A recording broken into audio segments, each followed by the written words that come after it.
Okay? Hey guys! So, this is a bit random. Zuri's hating me right now. But just off the cuff, I just had a really great conversation with Zuri, who most of you know is like a legend now in Hope City Church.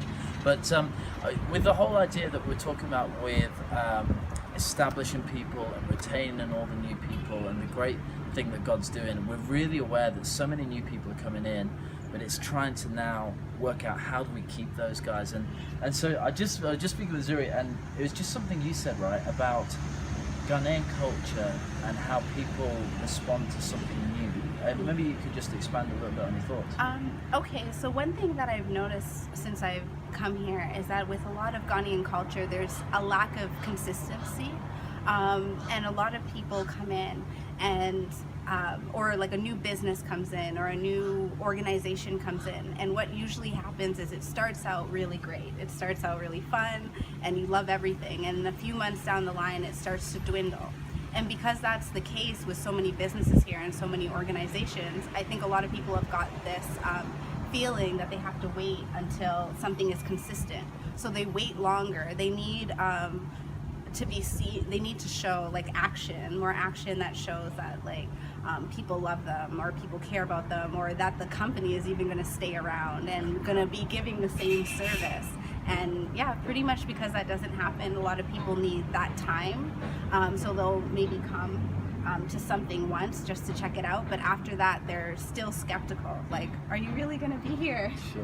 Yeah. So that's why a lot of people maybe follow us on Instagram, they look through our feeds and they kind of think, do we trust these guys? And so it takes them a little while to come into the place. But do you think like someone come in for the first time, so for example like your experience, so Zuri's only been here 3 months, which is mad because it's like 5 years she's been here in our head. But so your experience was you came in, but then, so how did that work for you? Like, what was your initial thing of how do I fit into the life of church? Did you have that same feeling of can I trust this, or? Well, when I first came, I just wanted to see how it was, but what really captivated me, what really made me stay was actually Monica. Monica invited me out for coffee, and we really spoke, and just during that time I realized that there was someone that I could connect to at church, and that if I didn't go to church the next week, Monica would look for me. I wouldn't just be another number in the church. I knew that somebody actually cared about me. And not only that, but like after that whole talk that we had, the first time we went for coffee, she invited me out again.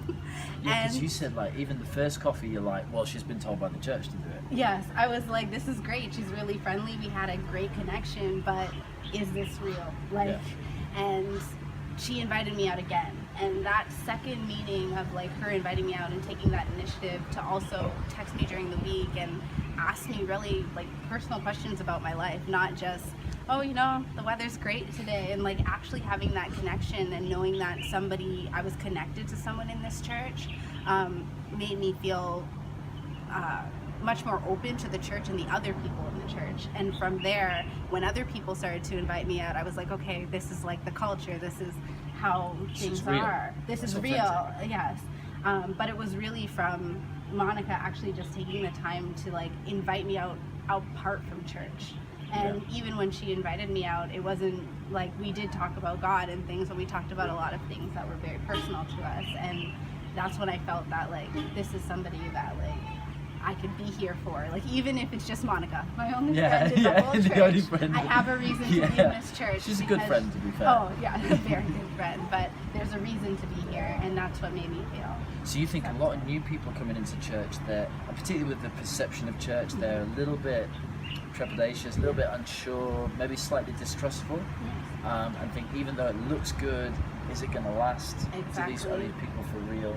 And so for you, it was actually the consistency of, no, this is authentic, this is real and genuine, and it's that helped us stick. Exactly. Knowing that the person, like there was someone, it doesn't have to be everybody in the church, but knowing that somebody like actually cared, made me realize that, okay, even like this is something, there's a culture here, and she's not just smiling at me to smile at me, like just be like, oh, hi, I'm friendly. She actually genuinely is like, no, if you need anything, if you want to be a part of my life. And that connection, I think, is what's going to make other people that want to come to the church, like when they realize that you're on this team, or like you meet these people and the people actually care about you, and like they actually continuously check up on you, even if it's only for the first 4 months, sorry, 4 weeks. Even if it's for the first 4 But weeks. you've proven something by your diligence in that initial stages. Yeah. Exactly. Yeah. And I think it's actions. That's what people are looking for here. 'Cause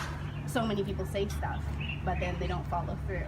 And I think the follow through is what we should be focusing on, because the follow through is what proves. And that is the proof in the pudding. It's just that whole thing of people don't care what you know until they know that you care. Exactly. Right.